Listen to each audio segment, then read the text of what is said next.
আজি হিন্দীখৰত এই ঐতিহাসিক ক্ষণত আমি সকলোৱে মিলিত হৈছো। আমাৰ তিৱা ৰাজ্যৰ বুকুৰ এটি স্থান হয় আৰু বৰ্তমান অসমত সকলোৱে দেখা পাই আছে যে ইয়াত থকা তিৱা ৰাজ্যৰ নেতৃত্বত, তিৱা জনগণৰ নেতৃত্বত বিভিন্ন সকলো ভাষা ধৰ্মৰ জনগণে একেষাৰে কথা এষাৰ কৈ আছে যে ইয়াত আমাক টাউনশ্বিপ নালাগে। মুখ্যমন্ত্ৰী হিমন্ত বিশ্ব শৰ্মা ডাঙৰীয়া, পীযুষ হাজৰিকা ডাঙৰীয়া, আপোনালোকে নিশ্চিতৰূপে বুজি পায় যে নো মিনছ নো। আমাৰ অধিকাৰ আছে ৰাইট টু চে নো। তাত যেতিয়া জনগণে নো কৈছে, তাত বলপূৰ্বকভাৱে আপোনালোকে আমাৰ ওপৰত নলগা বস্তু জাপি দিবৰ কাৰণে আপোনালোকৰ অধিকাৰ নাই।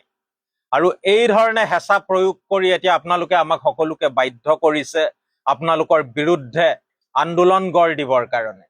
আজি আমাৰ জাগিৰোডকে প্ৰমুখ্যে কৰি কাৰ্বি আংলং, আমাৰ বড়োলেণ্ড, আজি আমাৰ ৰাভা হাছং, সকলো অঞ্চলতে আপোনালোকৰ মনে সজা কিছুমান আঁচনিৰে আমাৰ সাধাৰণ মানুহৰ কোনো ধৰণৰ মতামত নোলোৱাকে যি ধৰণৰ ধ্বংসৰ উন্নয়নৰ নামত ধ্বংসৰ যজ্ঞ পাতিছে, তাৰ বিৰুদ্ধে আজি এই উঠি অহা প্ৰজন্মই আগবাঢ়ি আহিবলৈ বাধ্য হৈছে।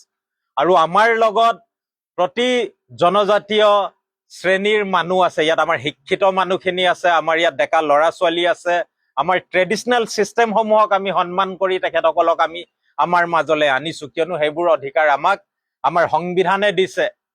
আমাক 6th শ্বেডিউল দিছে, আমাক আজি ট্ৰাইবেল বেল্ট এণ্ড ব্লক দিছে, আজি 5th শ্বেডিউল দিছে, অট'নমাছ কাউন্সিলছ দিছে, লগতে সকলোৱে জীয়াই থাকিব পৰাকে আমাৰ ফাণ্ডামেণ্টেল ৰাইটছসমূহ দিছে। আৰু এই সকলোবোৰ আজি আপোনালোকে খৰ্ব কৰিছে আৰু সেইকাৰণে আজি এনেধৰণৰ ঐতিহাসিক সিদ্ধান্ত কিছুমান আমি ল'বলগীয়া হৈছে। আৰু আমি স্পষ্টভাৱে কৈছো, আমাক অৱমাননা আৰু নকৰিব। আমাৰ ৰাইজে আমাক নালাগে কৈছে যেতিয়া আপোনালোকৰ এই প্ৰকল্প ইয়াত নগঢ়িব। গুৱাহাটীখন আপোনালোকে স্মাৰ্ট কৰি তোলক, তাত আমাৰ আপত্তি নাই, অথচ সমগ্ৰ অসমবাসীৰে সেইটো দাবী আছে। গুৱাহাটীক সঁচা অৰ্থত স্মাৰ্ট কৰি তোলক, ডিব্ৰুগড়ক স্মাৰ্ট কৰক, তিনচুকীয়াক স্মাৰ্ট কৰক, যাতে তাত থকা মানুহখিনিয়ে শান্তিৰে থাকিব পাৰে। আমাৰ ইয়াত আমি শান্তিৰে খেতি বাতি কৰি আমি আছো। আমাক আমাৰ মাটি বাৰী লৈ কাঢ়ি লৈ ধ্বংস নকৰিব। আমি এই দাবী কৰিছো যাতে তৎকালীনভাৱে আপোনালোকে ইয়াক খাৰিজ কৰে। সেয়া আমাৰ স্পষ্ট মত।